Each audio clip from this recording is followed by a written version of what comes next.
My name is Christian Marenko, and welcome to Come Talk Sports. Today, my guest is Aaron Anderson. How are you doing today, Aaron? Doing great. How are you today? I'm doing wonderful. Our first segment today, next week, the NBA starts, and we're going to be talking about the 76ers. What are your thoughts on them, Aaron? Can you give me any predictions? What's the team looking like this year? What are you hoping from the 76ers this year? I mean, there's a lot of debating about where the Sixers are going to land, considering all the confusion that's going on at the moment. We're not sure about the status of James Harden.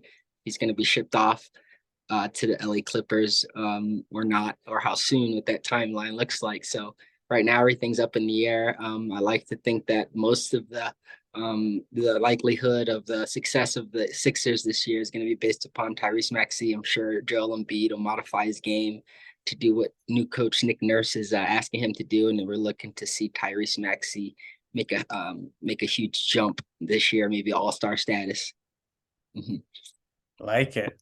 Yeah, without James Harden, his usage rate should increase. 100%. Yeah. I think Harden does play for the 76ers this year because I don't think the Clippers, I mean, they're trying to make an offer, but it seems like they're not giving the Sixers what they want, to be honest. I mean, it sounds like they're giving them a first round pick and expiring player contracts. I would assume that would include Norman Powell, Robert Covington, possibly Terrence Mann on the Clippers. I think they're solid role players, but I don't think they'll help Philly win the championship. I think Philly's best option right now is to try to keep Harden on the team. Because even though it's not prime Harden back in Houston, he still scores at a high rate. Like we saw it against Boston last year. I think he dropped about 40 points in game 2 and game 4. Very clutch from the beard. I think once he gets healthy, because last year I heard he was facing some health problems with his hip and his lower back. So let's see what a healthy Harden looks like on the 76ers. That could be a very deadly duo. In my opinion, the Sixers are a still top 3 team in the East, right below the Bucks and the Boston Celtics, who just upgraded as well and for their teams, while the Sixers didn't really do much this offseason to compete with them. Yeah, the Sixers made a few moves. We brought in Pat Bev, we got Mo Bamba, we brought in Kelly Oubre Jr., and I think that those guys are nice veteran pieces to add to the bench. But I have to agree with you that that's not much of an upgrade. Just gonna take them into the higher tier. But last year we saw a couple teams come out of the play-in games. I think Miami was about 5 minutes away from being eliminated, and they made it all the way to the finals. So it's hard to say that regular season record is going to really matter that much, considering how far you make it in the playoffs. We know the Heat mentality is special there. We know the Sixers don't have any of that, but but I did think that with Dick Nurse, I think it's similar to the year that Kawhi was in Toronto and in limbo about his status, and then he ended up coming out and performing well and leading them to a title. And that same year, he was wanting to go to the Clippers also, which is where he ended up. So there's a bit of irony in the situation for Nick Nurse, and I think that him coming in, not having any idea about the toxic nature which has existed already previously within Philadelphia, I think he can probably establish some new principles there for everyone to go by. No, yeah, and he's got that championship experience. Nick Nurse took the Raptors in 2018 to the NBA championship. So Yeah. that was super interesting to see, especially since we didn't know where Kawhi was going to land. Yeah, Kawhi played 1 year for Toronto and didn't come back, which kind of sucks. I think they could have ran it back, to be honest. That was a very good Toronto team. But I think Mm. Nick Nurse brings a lot to the table with his coaching ability. I think he'll probably win at least one ring, in my opinion, with the 76ers, because you're right. I think they're just missing that mentality that the Heat have. Going back to when you said that, do you guys wish you kept Jimmy Butler over Tobias Harris? Yeah, quite obvious that wasn't a decision that was made.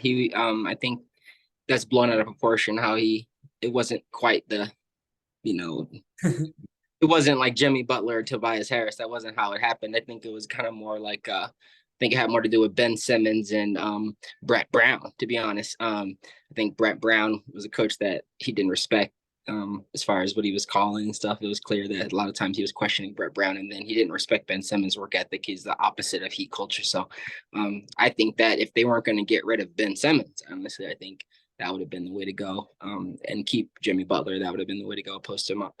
We do regret. I think that the team could regret the contract given to Tobias Harris, which is at 39 million this year. which is kind of a lot. It's tier 1, but he's playing like a tier 3 level. So I think getting rid of probably both Tobias and Ben Simmons at that time. But I know that if you not remember, our office was in turmoil. We had a scandal with Joey Colangelo. He was tweeting obscenities about, he had a burner account. So kind of Oh, a huge. I did hear about that. Yeah, you heard about the burner account scandal, but we had the burner account thing, and he was removed by the NBA. No, I think actually no, before that we had Hinkie who was tanking. He trusted the process. The league brought in Colangelo. He was had the burner account. So I mean, outside of just the stuff on the court, I think that has been driven mostly by the front office and the tribulations there. Mm-hmm. 100%. Yeah, lot of drama going on in Philadelphia. Yeah, it's not much to talk about right now. I mean, it's pretty much just kind of wading in the water, so to speak. 100%. Yeah, man. How do you feel about them right now? Like I said before, Boston and the Bucks really upgraded. Bucks Yeah, got Dame Dalla, and the Celtics got Drew Holiday and Kristaps Porzingis. So they upgraded big time. yeah, those are the two teams that are going to be top in the league in general. So the Sixers might be looking at a 4 seed or a 5 seed for sure. Hmm. I think they'll finish third in the East, in my opinion.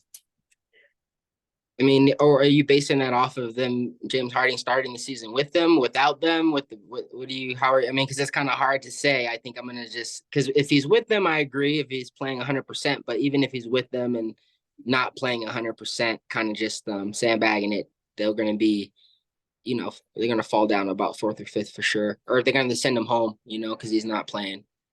Mm-hmm. No, 100%. I mean, I can see with Harden, third maybe, but without Harden, no. I guess I was just basing it off, because it all depends on if Joel Embiid can stay healthy too. Because let's be honest, him and AD have a similarity. They can't stay healthy. They can be so dominant at their positions, but they just keep getting hurt. Embiid can stay a little bit more healthier than Anthony Davis, in my opinion. But I just think Embiid's still an MVP caliber player. I think he'll take the land to a third place. I mean, he's such a good player, in my opinion. He's the best center in the East. He's I mean, I'm not. I think that they're at this point the way that the Nuggets won, and I think if Tyrese Maxey can, like, it'd be like a Kobe and Shaq type of thing with Embiid and Maxey. I mean, I know Maxey's not the level of Kobe, but or say like a Jamal Murray and Jokic. So I think that you can do it with two players if you have the proper role players around and good coaching and good defense. Mm-hmm. I agree. Yep. I guess moving on to the next segment, let's go with the Los Angeles Lakers.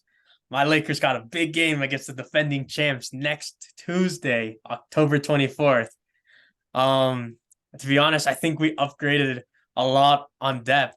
We brought AR back, we brought Rui back, Jackson Hayes and Christian Wood, some additions, Taurean Prince, Cam Reddish. I'm super excited to see what this team brings this year. And we still got LeBron James, who is arguably the greatest player of our generation. True. And he's showing no signs of slowing down. Maybe just a tiny bit, but last year was the first year he didn't receive an MVP vote. Like, let's think about that. He's about to turn 40 here. He's getting older and older, but he's still playing at a phenomenal level. And I think the Lakers can go far this year. It just depends on if, like I said before, if AD stays healthy. Because in my opinion, AD's soft. He super soft in my opinion. Dude gets hurt by a piece of paper. It's pissing me off. Yeah, they call them street clothes for a reason. But there's no excuses for the Lakers. They have two players that came out in the top 100 or 200 of the NBA's ranking just yesterday. LeBron coming in number 9, and then Anthony Davis coming number 10. I think that's the only team that had two players in the top 10.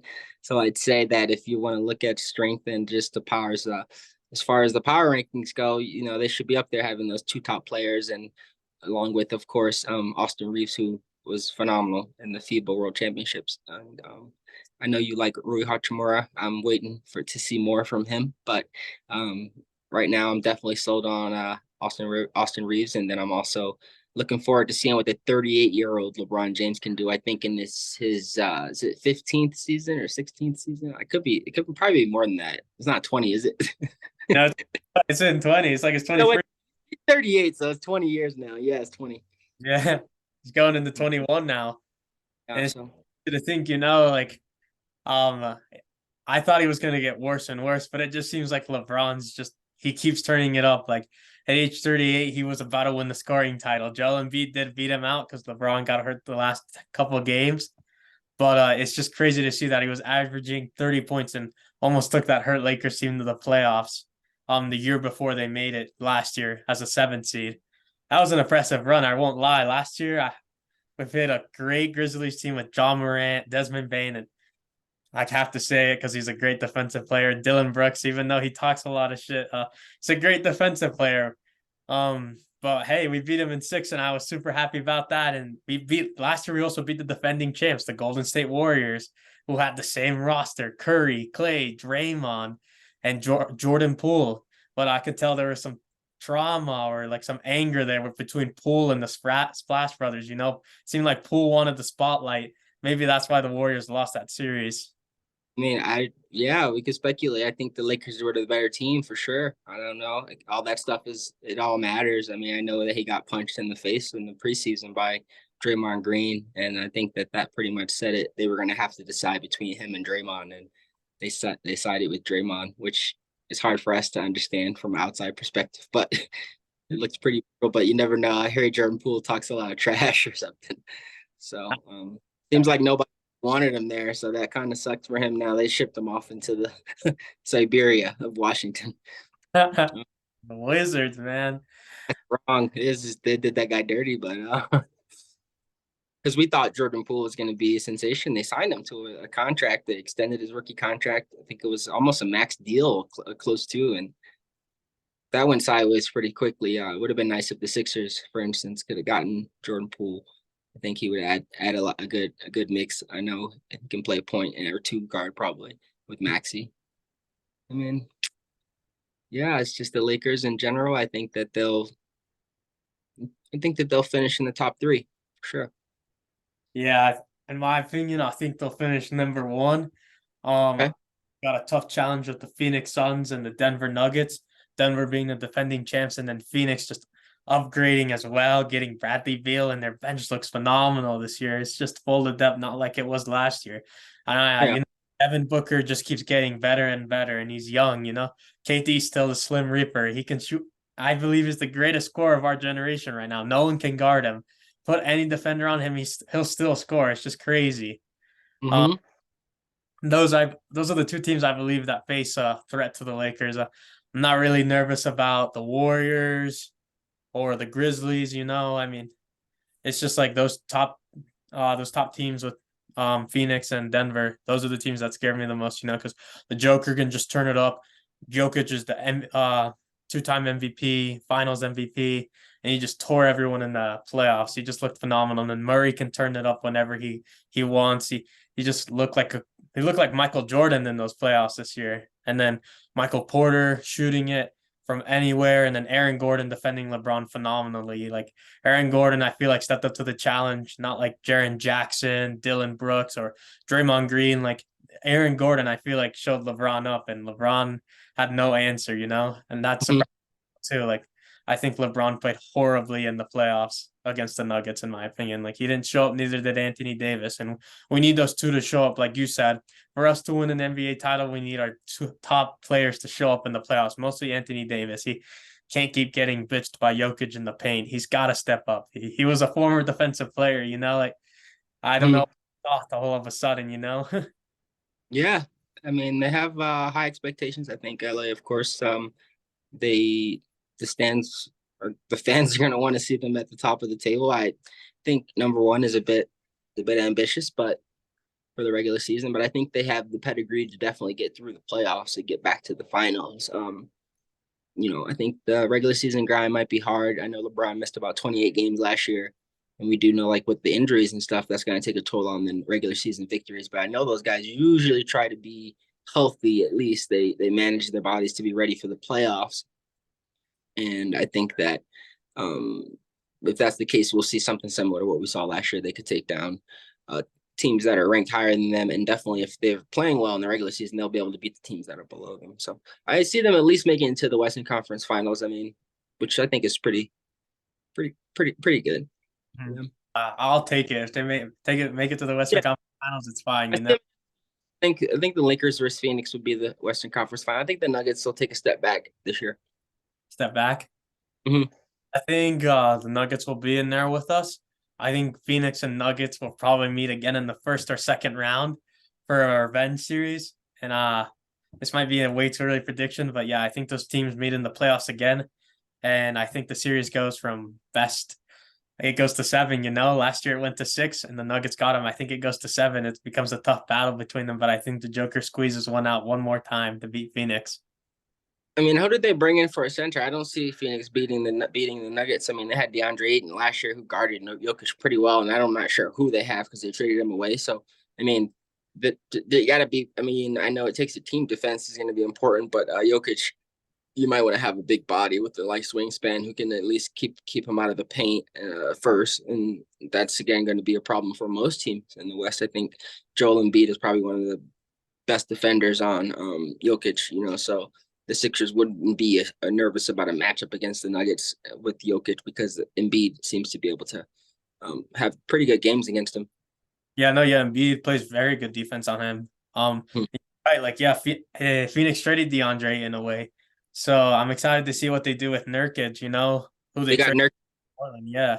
So it'll be exciting to see. But you're right, I don't think Nurkic guards Jokic at all. Like I think there's a couple guys who can defend Jokic pretty well. Grant Williams and Joel Embiid. Those are the only two guys I see defending the Joker fairly well because they Mm. know how to do it clearly. Well, I mean, he's pass first. He's so unwilling to pass, which is ridiculous. I mean, scoring is his second nature.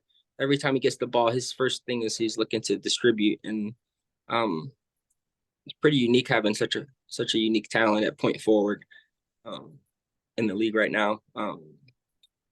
With his physical ability being so limited, it's amazing to see what he can do. Must be similar to what I didn't get to see Larry Bird. I think I was maybe just a little couple years out. Maybe I saw the end of his career, but um, it's great to see the European style in general, the way him and Luka Doncic and these players can use a skill based players opposed to physical based players.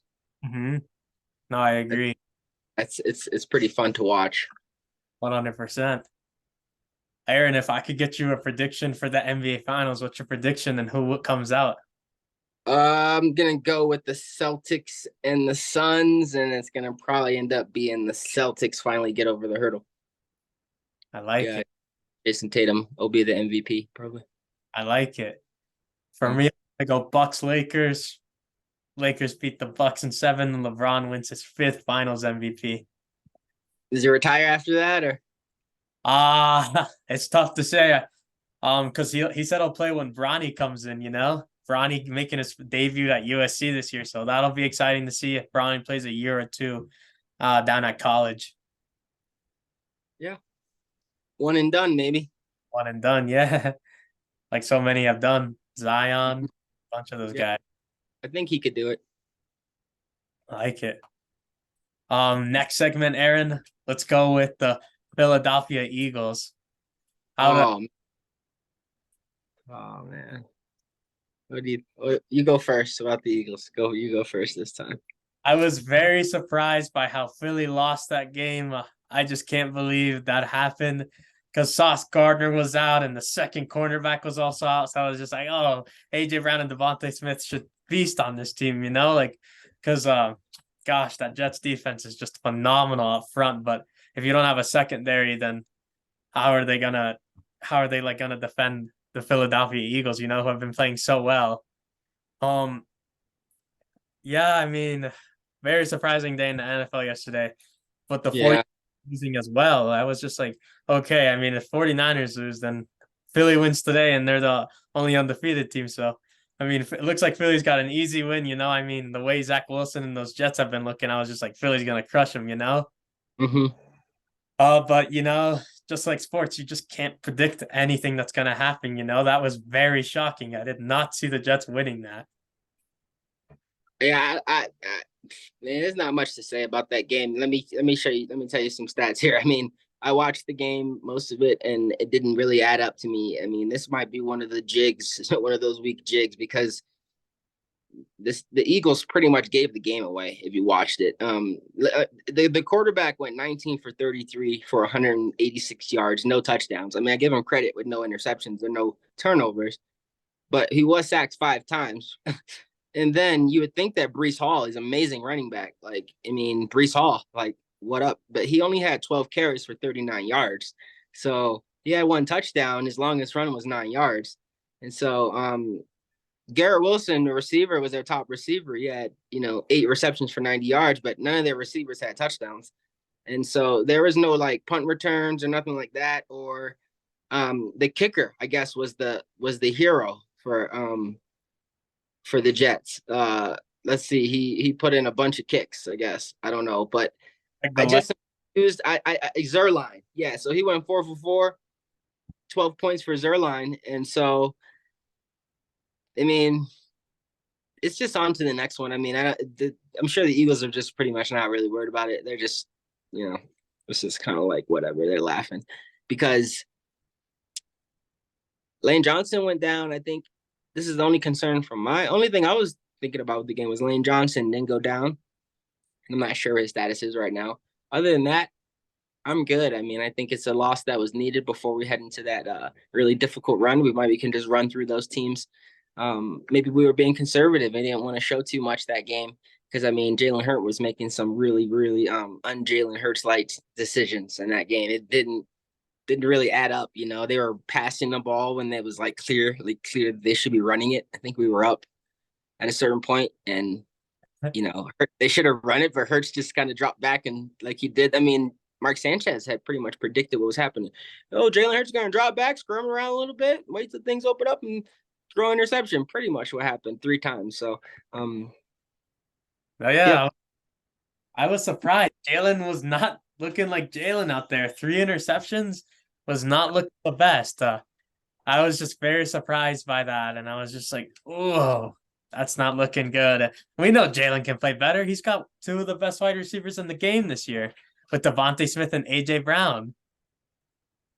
yeah, I'm not sure what happened there. That's one of those games. I think you just chalk it up to them. I mean, I don't know if it's something that the Eagles think is going to benefit their purposes once they get to the Super Bowl. If the Jets can have a better record somehow, I don't know, maybe take out the Dolphins or something. I don't know.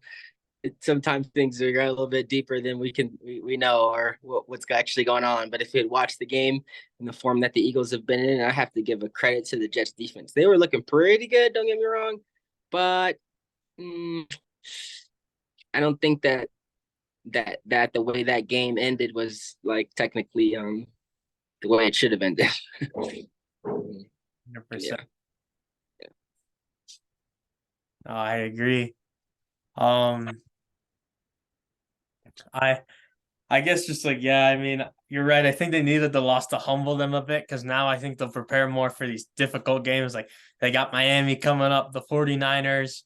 I think the 49ers are also a team that are going to start preparing a lot more. They lost to a Cleveland Browns team that didn't even have Deshaun Watson or Nick Chubb in the backfield. Deshaun not throwing the rock and Nick Chubb not running it. So good for the Browns. I mean, they stopped a highly um versatile 49ers team, like even Mhm. though down, Debo going down, and then Trent Williams also getting hurt for quite a bit of the game. I mean, that's still a very good 49ers team. Like they have a lot of weapons with Brandon Ayuk, George Kittle, and Purdy, man. I mean, he's still a solid quarterback. But the question raises like, um, injuries as well. Does Purdy need CMC and Debo That's what, Samuel? yeah, pretty much. He's not that dude. He's not that dude, yeah. And that's why I feel like, Philly can possess the challenge to beat them because I think now Philadelphia's going to be like, oh, he relies a lot more on these guys than these guys. They know that Purdy isn't that dude. And I feel like Philly will I get the. Yeah, I mean, we already have the mental from what happened last year. I think they understand what to do against him, and he's not a threat. I think McCaffrey. I'm not sure what his injury was, but I know he was out of the game. Or did you see what happened to him? I think it's something in the lower region, um, quad injury or abdominal, something like that. But he But should be missing some time, and I oh, think really? yeah, Debo's in the same boat. I think I read something on ESPN this morning where McCaffrey might be missing some time. Oh, I saw it on the fantasy app as well, where McCaffrey could be missing some time, and the backup running back could get a lot more reps in the next couple weeks, which could be Yeah, very to see. I think something like that's going on with everyone. We have a bunch of the secondaries is depleted right Mhm. now. Yeah, Darius Slay being hurt, that hurts a lot too, because he's your number one cornerback. And a nickel quarterbacks out. Mhm. Oh, he's been phenomenal this year. Don't get me wrong, like Bradbury, he's been a solid guy all this year, but it seems like Yeah. he's in that first step. I haven't heard much about him this year. No, Job is we brought in Job, this guy, so I forget his first name, Job, but he's average. But I think the pass rush yesterday was what was gonna save them. They kept the pressure on and it felt like the defense was gonna do it, but the offense just kept giving it away. And it looked like Philly was going to crush them. They looked really good on that first drive. They got that quarterback sneak with Jalen Hurts and all them. And I was like, oh, okay, Philly's looking like Philly. Yeah, they were the first half with the two red zone touchdowns were great, but then it just turned sideways quickly. Oh yeah. But hey man, I mean, Philly still looks like a great football team. I think they needed to lose at least one of these easy games just to get humbled, and now they'll start preparing a lot more. Mm-hmm. I I think they'll still win the NFC first or second, possibly the NFC East. They'll win the NFC East. In my opinion, Dallas doesn't look like that. Dak Prescott just seems like a big problem right now, for the Yeah, Cowboys. you think it's a long 17 games, but I mean, right now I agree. We'll see what happens tonight. Dallas versus the Chargers, and they can win that game. What do you got prediction wise for that one? I got the Cowboys winning it. I think it's a must win for them, and I think they have to get the ball in CeeDee Lamb's hands because it looked like CeeDee Lamb has not been happy with the team at all. Last week, he was saying, "Yeah, I'm open half of the time, and they're just not giving me the ball." Um, Mm, CeeDee Lamb is probably one of the best wide receivers right now, and Dak's just not getting him the ball. yep, I'd take him on the Eagles for sure. He's no slouch, No, he's but not. I mean, even bad quarterbacks seem to get their good wide receivers the ball in the NFL. No, yeah. Pretty weird, right? It's like some of these receivers will put up numbers even, and you're like, they don't have a bad quarterback, you know? Oh yeah, and Dak's not a bad quarterback, but I mean, it seems like during those big games, he doesn't seem to know what's going on. I feel like the pressure gets to him.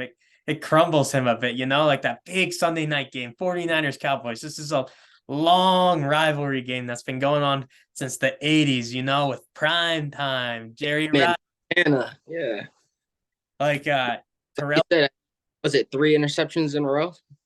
Yeah, Dak threw three interceptions, and I was just, oh my gosh, this doesn't look like the Dallas team we've been watching because Dallas crushed the Jets and they crushed all those other teams like the Patriots. Oh, true. That's it. They did. But I think they're banged up on out. They're banged up on the cornerback too a little bit. Dallas, if I'm correct, I'm not sure if Yeah, Diggs is back, but I think that all these teams have injuries, man. It's every team has injuries. I don't think anybody's gonna get away with being healthy for sure. no, yeah. All these teams are getting hurt, man, and you're right. Like, um, it's just crazy to see what's going on with the NFL right now. Everyone's getting hurt. Like last night's game was a scary one, Damian Harris going down for the Patriots. Right? Mhm. Yeah. Part of the game though, and teams have to adjust. Dallas isn't gonna have Trayvon Diggs for the whole year. He tore his ACL, so they just gotta adjust and keep on going. What? Are you serious? Yeah, Trayvon Diggs is out for the year. No way. I didn't know that. Yeah, so I mean, they gotta adjust. He's your number one guy, but like you said, you gotta keep going. I know injuries are not the best thing to deal with mentally, but gotta keep going, because that's part of the game. Next man up. Yeah. And I guess our final segment, we're gonna end it on today, the Denver Broncos. Aaron, it's been a rough season so far. Denver, they're pissing me off, but at the same time, I'm a bit happy because I mean, I want Caleb Williams, or I want Marvin Harrison Jr., but at the same time, it doesn't seem like we're gonna get either one. Because the Bears have the first pick and the second pick that they got from Carolina last year, and Carolina hasn't won a single game. So, hey man, the Bears could rebuild really quick with two of the best college prospects right now with Caleb Williams and Marvin Harrison Jr., and they get rid of Justin Fields, which is scary to think about. Yeah, it's definitely looking scary out in Denver for Halloween. So, um, Get me wrong, I think other college quarterbacks are great, but there's only one guy I want. And I want Caleb Williams, and I want Marvin Harrison Jr. If we can't get either in this year's draft, I don't think that's a win for us. yeah, I think maybe you wait, maybe you do a two year rebuild and go for Shador. Ah, I like it. Or Yeah, Travis. just because he's already there and they have the fan appeal. And he's good. He's a pretty good quarterback. And then you could bring his dad. No, Mhm. he's gonna stay at CU for a while. That's the same thing they said about Jackson. I said he was leaving. Same thing they said. Really? He could leave for sure. hmm Uh, LeBron, Money, money. Prime is all about the he is. He brings in the clicks too. That was, bringing both of those guys, even bringing Shiloh, and then yeah, be ready to go. you're right. But yeah, I think it's just a necessary rebuild, man. Like team's not good this year. Yeah, I think it's just a necessary rebuild for Denver this year. And I'm just excited to see what the future holds, because it's been so long since we've been to the Super Bowl. It's been a while. I mean, And the true. playoffs, I mean, that was a bot team. We brought Peyton Manning and all those boys in, and that was an unstoppable defense and a great offense. But I just don't know if we'll ever see that for a long time in Denver. Like we had Chris Harris, Keith Lee, TJ Ward, um, Darian Stewart, and all those, and like Brandon Marshall, Danny Trevathan, and just many more players I could say. Von Miller, Demarcus Ware. When we're never going to see a defense like that, and an offense with Demarius No, Thompson, Sanders, and Peyton Manning and C.J. Anderson was such yeah, a rounded team, and it's going to take a while. If we want to see that, it's going to take a while to build it. We got to spend money in free agency and cash in on the draft. You know, yeah, the front office has to make good decisions. I mean, Broncos have a 16.3% chance of getting the first pick this year. Um, I couldn't see Chicago picking Caleb Williams with the number one pick if because they already have Justin Fields. So even mm-hmm. with the number three pick, I think they could, um, which is the highest percentage other than the Carolina, who's going to, like you said, they're giving their pick to the Bears. So there's a good chance they could pick someone high, but that hasn't been really the recipe for winning lately. I thought Jalen Hurts was picked in the second round. A lot of these quarterbacks nowadays, especially with the money, as far as like the salary of the rookie quarterbacks, the rookie deals, and second round quarterback rookie deal is going to allow you to build the rest of the team. But I think there's a lot of quarterbacks. I think that guy is it Bo Nix out of Oregon. I think he's pretty solid too. Yeah, solid guy. Same with Michael Penix Jr. and then Drake May from UNC. But UNC. I want someone very athletic, and I think Caleb possesses that because now at the quarterback position, like it seems like these guys are super athletic. Like at Anthony Richardson, Lamar Jackson, Patrick Mahomes, even, they're just slinging that thing and running the ball and stuff. It's so much fun to watch, because they create so much more opportunities for their offense. And it would be nice, because I feel like Caleb Williams possesses that. Mm-hmm. No, he definitely has all the tools. Mm-hmm. Sure. It's just interesting to see what Denver will be doing. I heard they're possibly going to trade some of the team, like Sutton might be gone. Judy, I think, will be gone in my opinion. The big name a lot is Patrick Surtain II, who's our best player in Denver right now, best cornerback right now, and we could get a lot for him. But at the same time, I feel like you got to keep some key pieces. If I'm Denver, I try to get rid of Jerry Judy, try to get rid of Russell Wilson, and just rebuild, the offense and get some key pieces on defense next year to help Simmons and Surtain out. But if Simmons is another name I'm seeing that might be gone. If one of those secondary guys are gone, like you said, next man up. Yeah. Yeah, Randy Gregory looked like they signed him $70 million deal, I think, last year. And something with Clark, I think he got released from the team. Oh, So both of them got released, Randy Gregory and Clark. yeah. Like, So I mean, I think they were their top paid guys. You know, I'm not sure I'd read into why, but this just seems to be a lot going on and hard to understand. They mm-hmm. need to I think the front office, that's what I think the strength of Philadelphia is having Howie Roseman in the front office. He seems to have a vision for the team, long-term vision. Mm-hmm. Because when he picked Jalen Hurts, when we had Carson Wentz, everybody was confused. No, yeah, I was confused too, but you guys have such a great front office. Like you guys have Jordan Davis and Jalen Carter. Like let's just take a minute to think about that. Like Philly really got them in the draft. That's just crazy. Gosh. Denver, their picks are questionable. Noah Fant, we traded away. Shane Ray was garbage. Bradley Chubb, we also traded away to the Dolphins. Judy's on the trading block too now, and now we might trade our only great draft pick who we took in the draft, Patrick Surtain the second, which I think is kind of dumb. He's so young and he hasn't even reached his peak yet. You know, like if I'm Denver, you try to keep PS2, but yes, if Simmons, Judy and Sutton need to go, then I'm all for it. You know, just to get some draft capital and save some money up and sign some free agents next year, then I'm all for it. You know, Yeah, you got to build around something. I'm not sure what there is to build around right now. 100%. I guess just to end it on a final note, Aaron, Mhm. for the Super Bowl. Now we've seen so many surprises. Who you got? Yeah, I think it's gonna definitely be the Eagles versus the Chiefs again, running back. Awesome. I'm gonna go Dolphins and the 49ers this year. Ah, I can I can see those four teams in the championship game for sure. 100%. Well, awesome. Thank you for your time, Aaron. Thank you.